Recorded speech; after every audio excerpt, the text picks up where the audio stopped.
ओम नमो भगवते वासुदेवाय नमः। ओम नमो भगवते वासुदेवाय नमः। ओम नमो भगवते वासुदेवाय नमः। नमस्कार दोस्तों, स्वागत करती हूँ एक बार फिर से आपका अपने चैनल भाग्य से ज्ञान में। दोस्तों, सबसे पहले आप सभी को अधिक मास कृष्ण परम एकादशी की हार्दिक शुभकामनाएं। दोस्तों, आज मैं आप सभी के लिए अधिक मास कृष्ण परम एकादशी की पूजन विधि लेके आई हूँ। तो दोस्तों, देख सकते हैं, सबसे पहले मैंने आसन को यहाँ पे बिछा लिया है। आसन लाल हो, पीला हो, हरा हो, लेकिन काले और नीले रंग का और सफ़ेद रंग का नहीं होना चाहिए। हो सके तो आप एकादशी की पूजा को तुलसी पौधे के पास ही करें। तो देख सकते हैं, यहाँ मैंने सामग्री ले ली है।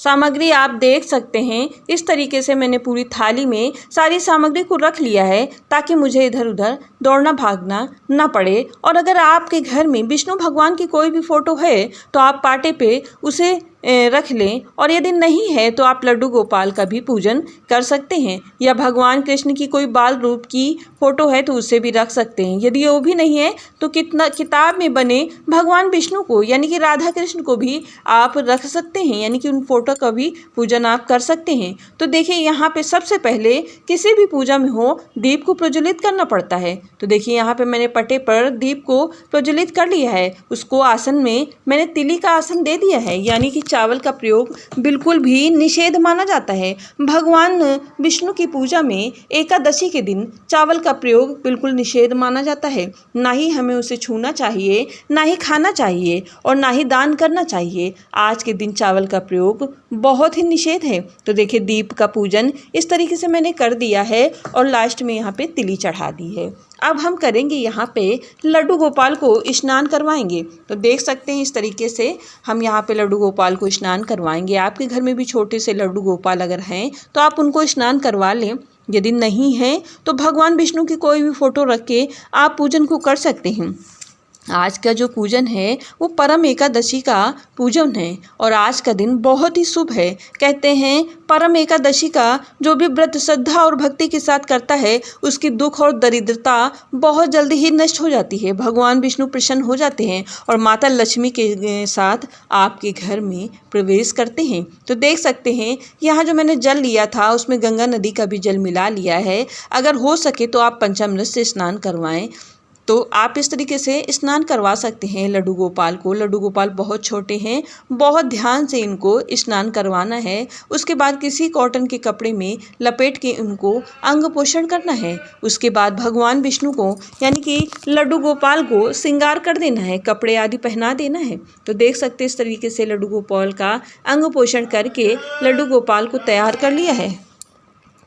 एकादशी की पूजा और भगवान विष्णु की पूजा दोनों ही दरिद्रता को दूर करती हैं, और भगवान विष्णु सदा के लिए माता लक्ष्मी के साथ आपके घर में निवास करते हैं। तो देखिए, यहाँ पे लड्डू गोपाल का श्रृंगार हो चुका है और दीप प्रज्वलित हो चुका है। अब करेंगे फोटो पूजन। तो देखिए, इस तरीके से फ़ोटो को स्नान करवाएंगे। फ़ोटो को इस तरीके से स्नान नहीं करवा सकते हैं तो इस तरीके से फूल से जल लेके स्नान करवा दीजिएगा। तो देखिए, यहाँ पे हम लगाएंगे सिंदूर। भगवान विष्णु की पूजा में सिंदूर का प्रयोग किया जाता है, लेकिन शंकर भगवान की पूजन में सिंदूर का प्रयोग नहीं किया जाता है। तो देखिए, इस तरीके से यहाँ पे हम सिंदूर लगा देंगे, और जो तिली है तिली का अक्षत चिपका देंगे। भगवान विष्णु की पूजा में तिली का ही अक्षत भगवान को चिपकाया जाता है, और फूलों का होना बहुत ही महत्व रखता है। कहते हैं, किसी भी पूजा में फूल पत्ती चढ़ाना बहुत ही शुभ माना जाता है। तो अगर आपके घर के आसपास फूल पत्ती हो तो आप जरूर तोड़ लाएं, और यदि नहीं है तो कहीं से माली से या किसी पेड़ पौधे से मंगवा लें। तो देखिए, यहाँ पे मैंने पीले रंग का कनेल का फूल चढ़ाया है, जो कि बहुत ही शुभ माना जाता है।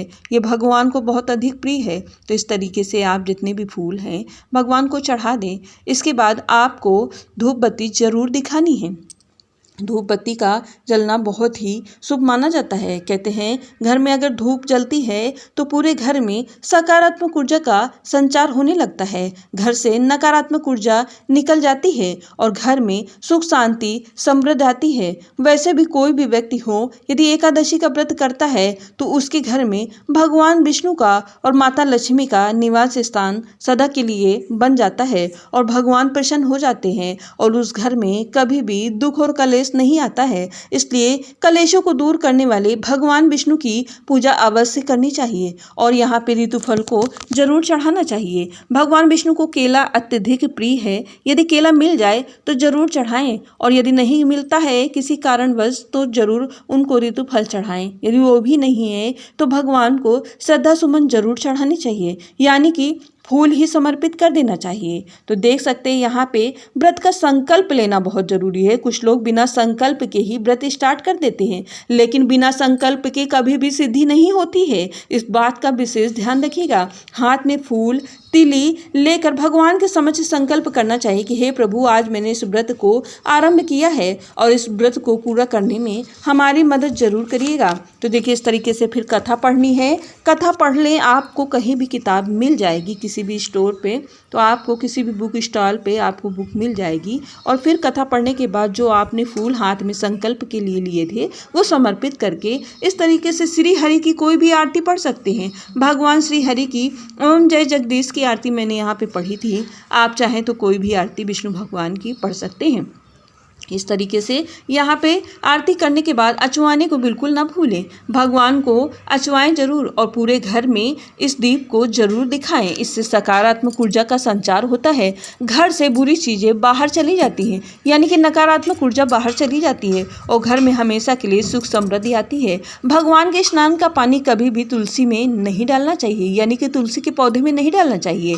उसे किसी भी गमले में डाल सकते हैं, लेकिन तुलसी के पौधे में नहीं डालना चाहिए। तुलसी पौधे में हमेशा स्वच्छ जल ही चढ़ाना चाहिए और ओम नमो भगवती वासुदेवाय का जाप करते रहेंगे तो भगवान जो माता तुलसी होती हैं वो हमारी पूजा को भगवान तक पहुंचाने का कार्य करती हैं। तो चलिए आज का वीडियो यहीं करते समाप्त। फिर मिलेंगे नए वीडियो में कुछ अच्छी जानकारी के साथ। तब तक के लिए नमस्कार।